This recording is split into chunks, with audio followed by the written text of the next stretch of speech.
Hello everyone, my name is Bharti and welcome to your own learning channel, that is The Learners. So class 10th learners, we are going to study, as you can see on the board, the chapter name, that is the first chapter of your science, that is the chemical reactions and equations. Okay, so before coming on the topic, let's discuss about the basic things related to this chapter. Okay, whether you have observed any food written, any food that is kept in the kitchen or at your home during summers, and what happens if it stays outside the refrigerator for a longer time, especially during the summers. क्या वो food जो उसकी जो quality होगी, जो उसकी freshness होगी, वो मेंटेन रहेगी for the long hours in the open environment during summers?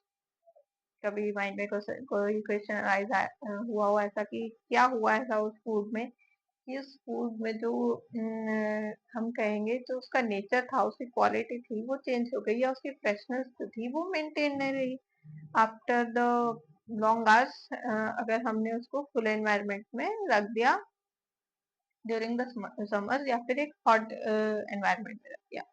ऐसे ही अगर हम बात करें कि कोई हम जो फूड कंज्यूम करते हैं तो हमारी बॉडी में वो डाइजेस्ट होता है, तो हमारी बॉडी में किस तरीके से वो एक तो होगा बायोलॉजिकल पॉइंट ऑफ व्यू से कि ये एक्टिविटीज होंगी, एक होता है बायोलॉजिकल, बायोलॉजी के साथ साथ जो है केमिकल एक्टिविटी, बायोलॉजिकल प्रोसेसेस के साथ कुछ केमिकल एक्टिविटीज भी हमारी बॉडी में चल रही हो सकता है ना।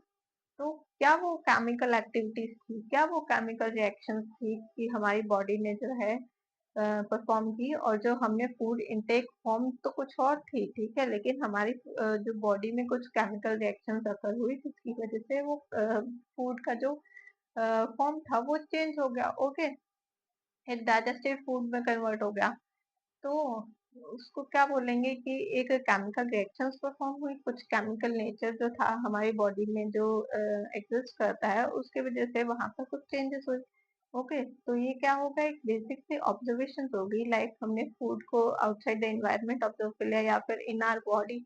ऐसे ही कुछ चीजें लाइक द वाटर में कुछ डिजोल्व करते हैं तो क्या उसमें कोई केमिकल रिएक्शन अगर होता है, या फिर कोई दो एसिड या बेसिस, एसिड और बेसिस को मिला दें तो किस तरीके से वहाँ केमिकल रिएक्शन हुआ।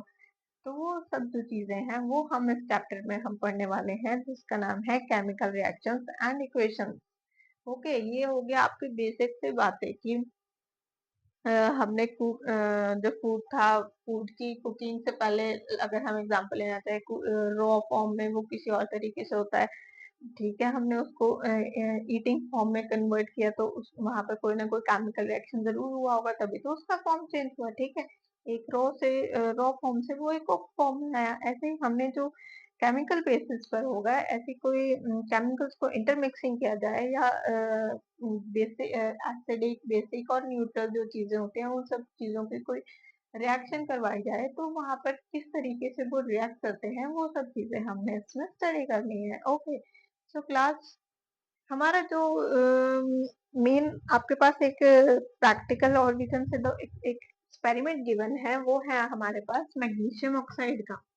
ठीक है, आपके पास मैग्नीशियम ऑक्साइड का इस चैप्टर में सबसे पहले जो गिवन एक्टिविटी है मैग्नीशियम ऑक्साइड की है। मैग्नीशियम ऑक्साइड में सबसे पहले आपके पास गिवन है क्या, आप कहेंगे ये तो आप डायरेक्ट एक केमिकल नेम पर आ गए। इस केमिकल नेम को समझने के लिए हमें एक रिएक्शन को समझना पड़ रहा है, ठीक है। तो ये जो बेस है वो बेस कहाँ से स्टार्ट हुआ, ये स्टार्ट होता है मैग्नीशियम रिबन से। मैग्नीशियम रिबन एग्जिस्ट करती है, ठीक है। एक आपने जो प्रैक्टिकल या फिर एक्टिविटी परफॉर्म करनी होती है तो उसमें मैग्नीशियम रिबन आपकी जो सॉलिड फॉर्म में एग्जिस्ट करता है, क्या करेंगे आपने लैब में अंडर द टीचर ऑब्जर्वेशन जो है ये लेनी होती है, ठीक है। बहुत ही क्या बोलेंगे, कोई हार्म ना हो ताकि जो प्रैक्टिकल है थोड़ा सा under the supervision, teacher supervision होना चाहिए। तो क्या रहेगा, एक मैग्नीशियम रिबन होता है, उसको हमने बर्न करना है ऑन अ बर्नर और through a flame, whether it can be a candle और हनी मैच स्टिक। बस हमारा मेन पर्पस क्या है, इस मैग्नीशियम रिबन को क्या करना है, बर्न करना है।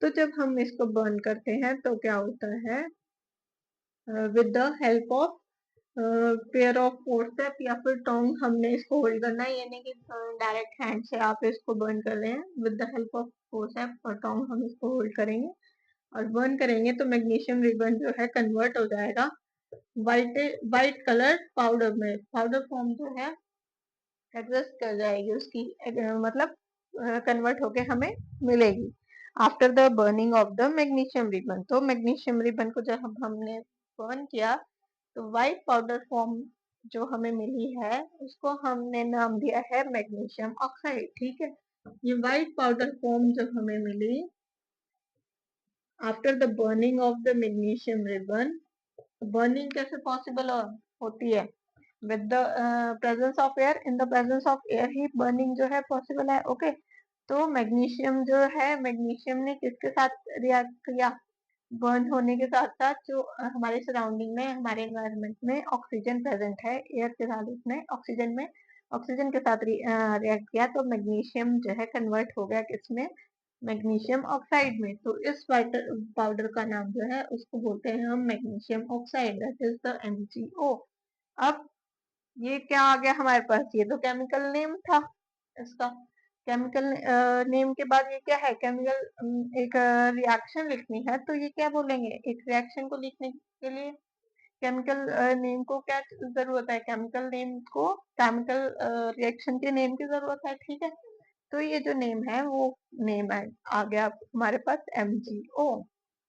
तो हमारे पास क्या आता है, मेनली हमारे पास आती है कि हमने इस चैप्टर में केमिकल रिएक्शन स्टडी करनी है एंड केमिकल इक्वेशन स्टडी करनी है। जब केमिकल्स को रिएक्ट करवाएंगे तो क्या होगा, हमारे पास कुछ प्रोडक्ट्स भी आएंगे, तो ठीक है, तो वो सब हमने इसमें स्टडी करना है। ऐसे ही हमारे पास एक बहुत ही सिंपल सा बेसिक सा एक्सपेरिमेंट एक और गिवन है, एक कोनिकल फ्लास्क हमने लिया। ठीक है, कोनिकल फ्लास्क में हमने क्या किया, जिंक ग्रेन्यूल्स डाल दिया, जिंक ग्रेन्यूल्स। ठीक है, जिंक ग्रेन्यूल्स डालने के बाद, okay let me right the proper name, zinc granules, not the Zn। Zinc का सिंबल क्या होगा, Zn। ठीक है, तो ये जो केमिकल सिंबल्स होते हैं ये भी आपको बहुत अच्छे से क्या होने चाहिए, लर्न होने चाहिए, जो कि आपके यूजफुल है आपके क्वेश्चंस पार्ट में, बैलेंसिंग में। सो दैट जो आपके पास क्वेश्चंस आएंगे तो आपको मान लीजिए अगर केमिकल रिप्रेजेंटेशन ही नहीं पता होगी तो आप बैलेंसिंग कैसे करेंगे। ओके, तो जिंक ग्रेन्यूल्स जो होंगे आपने बेकर में डाले, तो उसमें क्या हमने ऐड करना है, डाइल्यूट फॉर्म में HCl एसिड या फिर सल्फ्यूरिक एसिड। ठीक है, डाइल्यूट सल्फ्यूरिक एसिड या डाइल्यूट HCl एसिड जब हमने जिंक ग्रेन्यूल्स में ऐड किया एक बीकर में, तो वहां पर क्या होगा, रिएक्शन होगी, जिंक ग्रेन्यूल्स की फॉर्म को किसी ना किसी तरीके से चेंज करेगा, फॉर्म इन द सेंस उसके कलर में चेंज आ सकता है, या फिर जो हमने एसिड डाला है उस एसिड का कलर में चेंज आ सकता है। तो क्या आप बोलेंगे, हम बेसिकली आपके पास एक ही बेसिक सी चीज क्यों मेंशन है, ये इसलिए आपको अंडरस्टैंडिंग के लिए मेंशन की गई है कि जब भी कोई दो चीजें हम केमिकली जो है रिएक्ट करवाते हैं तो वहां पर कोई ना कोई चेंज होगा, तो उसकी फॉर्म जो होगा, उसका नेचर होगा, बेसिक एग्जिस्टेंस का वो चेंज होगा और हमें एक न्यू प्रोडक्ट जो है मिलेगा। तो ये सब जो चीजें होंगी, मेन जो है फोर टाइप्स ऑफ ऑब्जर्वेशन जो है हमें देखने को मिलती है। स्पेशली क्या होता है जब केमिकल रिएक्शन हो रही है, तो सबसे पहले ही होता है क्या, change in colour in any of the substance, whether like इस केस में हम देखें तो लिक्विड पार्ट में भी हो सकता है, जिंक ग्रेन्यूल्स में भी हो सकता है। ठीक है, तो चेंज इन कलर होगा। ठीक है, और क्या हो सकता है, किस तरीके का चेंज आ सकता है, change in the state, state mean solid, liquid और गैसियस फॉर्म। ओके, किस भी तरीके से, या फिर गैसियस कोई गैस रिलीज हो सकती है, कोई भी दो तरीके के रिएक्टेंट्स को अगर हम रिएक्ट करवाएंगे तो प्रोडक्ट में क्या हमें कोई गैस भी इवॉल्व होती हुई दिख सकती है। तो चेंज इन द स्टेट सबसे पहले होगा तो change in state of matter हो गया, solid liquid gas, okay. Evolution of gas हो गई, और क्या हो सकता है, एवोल्यूशन ऑफ गैस हो गई, चेंज इन स्टेट हो गया, चेंज इन कलर हो गया, और क्या हो सकता है, किस तरीके से हमें कुछ और भी चेंज जो है वो देखने को मिल सकता है यहाँ पर, ओके। तो हमें क्या देखने को मिल सकता है, चेंज इन टेम्परेचर, क्या वहां पर कोई भी किसी भी तरीके से जो है टेम्परेचर राइज हुआ, ठीक है।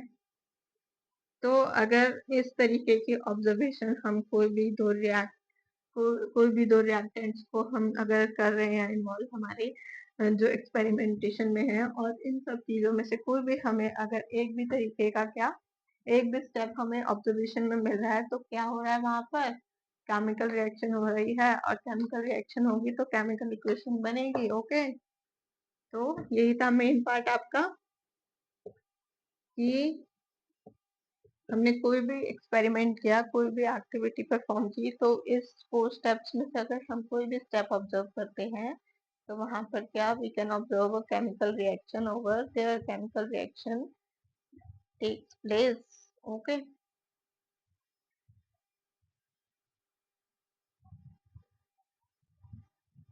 अब हम यहाँ पर बात तो कर रहे हैं ना, कि हम यहाँ पर केमिकल रिएक्शंस की बात कर रहे हैं, कि कोई रिएक्टेंट्स को हमने कोई एक्टिविटी में इन्वॉल्व किया, तो दो चीजें रिएक्ट हुई तो केमिकल रिएक्शन बना। अब केमिकल रिएक्शन तो हो गया, अब हम केमिकल रिएक्शन से केमिकल इक्वेशन पे हमें आना है। तो केमिकल रिएक्शन क्या होगा, it gives to the rise of the chemical equation. ऐसे ही हम यहाँ पर अगर हम बात करें, तो मैग्नीशियम का क्या सिंबल होता है, फॉर एग्जाम्पल मैग्नीशियम से बात कर लेते हैं हम, Mg प्लस, कहाँ पर रिएक्शन हो रहा था, एयर में, तो ऑक्सीजन इन्वॉल्व हुई, तो क्या प्रोडक्ट मिला हमें, MgO, मैग्नीशियम ऑक्साइड। तो ये क्या हो गए, ये जो हम एक एरो है रिप्रेजेंटेशन का, केमिकल इक्वेशन आपका मेन इंपॉर्टेंट पार्ट है, ठीक है, इस चैप्टर का। तो केमिकल रिएक्शन एंड इक्वेशन हमने जो स्टडी कर रहे हैं, तो chemical equations are the important part of this chapter. तो इसके लिए आपको सबसे पहले केमिकल्स के सिंबल्स पता होने चाहिए, और क्या रिएक्टेंट क्या जो दो चीजें रिएक्ट करके क्या प्रोडक्ट जो है फॉर्म होगा वो पता होना चाहिए, फिर उसके बाद हम इसकी बैलेंसिंग पर आएंगे। लेकिन इन सब चीजों से पहले हम देखते हैं कि ये रिप्रेजेंट जो कर रही है हमारी केमिकल इक्वेशन, वो किस तरीके से क्या रिप्रेजेंट कर रही है। ये जो आप मेन बीच में एरो देख रहे हैं, एरो हेड के जो लेफ्ट साइड है, LHS, what they are known as, these are called as the reactants. Magnesium एक रिएक्टेंट है, ऑक्सीजन एक रिएक्टेंट है, okay. These are called the reactants on the left hand side of this arrow while representing the chemical equation, and on the right hand side of this arrow this is known as the product, okay। तो हमने क्या देखा कि chemical reactions, कोई भी दो reactants को हमने रिएक्ट करवाया, तो क्या हुआ, हमें प्रोडक्ट मिला, और इसको हम जो है एक साइंटिफिक पॉइंट ऑफ व्यू से एक इक्वेशन की फॉर्म में देखना चाहिए। तो हमें कैसे जो है रिप्रेजेंट करना है, तो उस रिप्रेजेंटेशन को हमने इस चैप्टर में सीखना है, हमने इसकी बैलेंसिंग सीखनी है। तो नेक्स्ट जो पार्ट होगा, हम इसमें केमिकल इक्वेशंस में आएंगे, केमिकल इक्वेशंस की बैलेंसिंग पे आएंगे, प्लस ये भी हम देखेंगे कि किस रिएक्टेंट का क्या उसका केमिकल नेम है, वो आपका इम्पोर्टेंट पार्ट है before doing the balancing, chemical balancing part, okay. तो ये सब जो चीजें हैं हम नेक्स्ट पार्ट में कंटिन्यू करेंगे। तो this was just the basic, एक आपको एक आइडिया हो जाए कि हम इस चैप्टर में क्या क्या करने वाले हैं, एक बेसिक इंट्रोडक्शन था, ओके। जो भी केमिकल रिएक्शन एंड इक्वेशन का जो बेसिक इंट्रोडक्शन था, वो आपको आई होप क्लियर हुआ होगा। कोई भी डाउट हो, कोई भी क्लैरिटी जो नहीं हुई हो, तो you can ask your doubt in the comment section, okay class. तो टिल देन कीप लर्निंग।